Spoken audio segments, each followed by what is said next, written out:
तो दोस्तों एक बार की बात है। एक छोटे से शहर में गौरव नाम का एक युवक रहता था।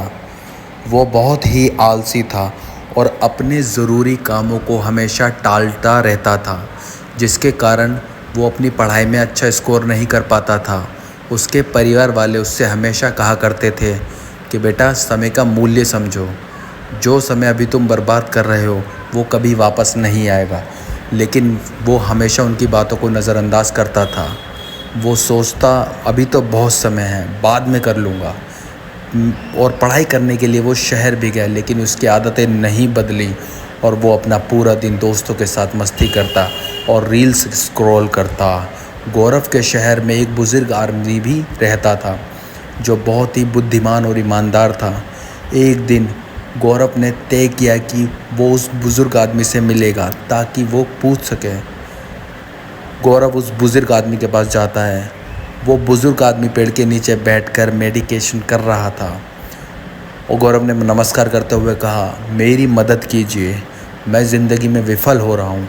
हर बार मेरे दोस्त मुझसे आगे निकल जाते हैं, लेकिन मैं हमेशा पीछे रह जाता हूँ।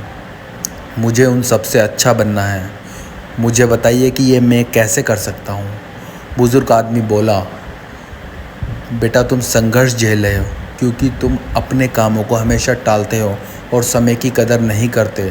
मैं तुम्हें एक कहानी सुनाता हूँ जिसे सुनकर तुम समय का मूल्य पता चल जाएगा। बुज़ुर्ग आदमी ने बताया, एक बार की बात है, एक राजा था जो बहुत दयालु था।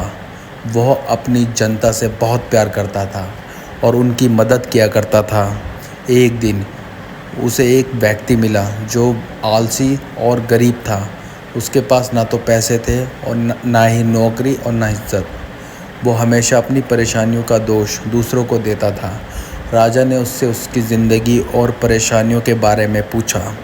उस व्यक्ति ने कहा, पता नहीं लोग मेरे बारे में ऐसा क्यों कहते हैं कि मैं कुछ नहीं कर सकता।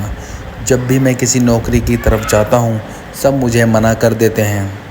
राजा को उस व्यक्ति ने देखा और कहा, एक सौदा करते हैं। सूर्य अस्त होने से पहले तुम मेरे राज दरबार में आना और जितना सोना चांदी तुम ले जाना चाहते हो ले जाना और वो सब तुम्हारा होगा। आदमी बहुत खुश हो गया और राजा को धन्यवाद बोला। वह अपने घर की तरफ दौड़ा और उसने अपनी बीवी को बताया। उस व्यक्ति की बीवी बहुत खुश हुई और कहा, जाओ और जल्दी से सोना चांदी ले आओ। उस व्यक्ति ने कहा, मैं अभी नहीं जा सकता, मैं भूखा हूँ, पहले मुझे खाना दो। जल्दी से उसकी पत्नी ने खाना बनाकर उसको दे दिया। उसने खाना धीरे धीरे खाया। उसने सोचा कि उसके पास बहुत समय है, खाना खाने के बाद खजाना लेने जाऊँगा। खाना खाने के बाद उसे नींद आने लगी। उसने सोचा, मैं अभी थोड़ी देर सो लेता हूँ, कुछ देर बाद चला जाऊँगा।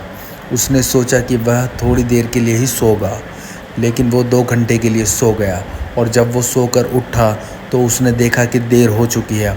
उसने कुछ बैग उठाए और राज दरबार की ओर भागा। रास्ते में धूप तेज़ थी, उसे गर्मी लगने लगी। उसने सोचा कि थोड़ी देर तो पेड़ के नीचे आराम करता हूँ, फिर जाऊँगा। कुछ समय पेड़ के नीचे हवा चल रही थी जिससे उसे नींद आ गई। इस बार वो 4 घंटे के लिए सो गया। जब वह सो के उठा तो उसने देखा कि शाम होने वाली है और सूरज डूबने वाला है। वो जल्दी से बैग उठाकर राज दरबार की ओर भागा, लेकिन जब वो राज दरबार पहुंचा तो सूरज डूब चुका था और दरवाजे बंद हो चुके थे। वो व्यक्ति बहुत दुखी था। उसने अमीर बनने का एक अच्छा मौका गंवा दिया क्योंकि उसने समय की कीमत को नहीं समझा। उस बुज़ुर्ग आदमी ने कहानी को ख़त्म किया और गौरव की तरफ देखा। गौरव के पास कोई शब्द नहीं था क्योंकि उसे अपनी गलती का एहसास था। गौरव ने उस बुज़ुर्ग व्यक्ति को धन्यवाद दिया और घर वापस लौटा। उसे समझ आया कि समय बहुत कीमती होता है, उसे बर्बाद नहीं करना चाहिए। उसी दिन से गौरव ने अपने लक्ष्यों पर काम करना शुरू कर दिया। उसने अपनी काम टालने वाली आदत को छोड़ दिया और वो बहुत प्रोडक्टिव बन गया। कुछ दिनों बाद वह अपने सभी दोस्तों से आगे निकल गया और कॉलेज का सबसे होनहार लड़का बन गया। तो दोस्तों ये जो स्टोरी है हमें ये बताती है कि समय जो है सबसे कीमती होता है। अगर हम इसे बेकार की चीज़ों में बर्बाद करते हैं तो हमारे पास पछताने के अलावा कुछ नहीं बचेगा। तो दोस्तों, वीडियो अगर आपको अच्छी लगी हो, वीडियो को लाइक करें, शेयर करें और चैनल को सब्सक्राइब करें। Thank you.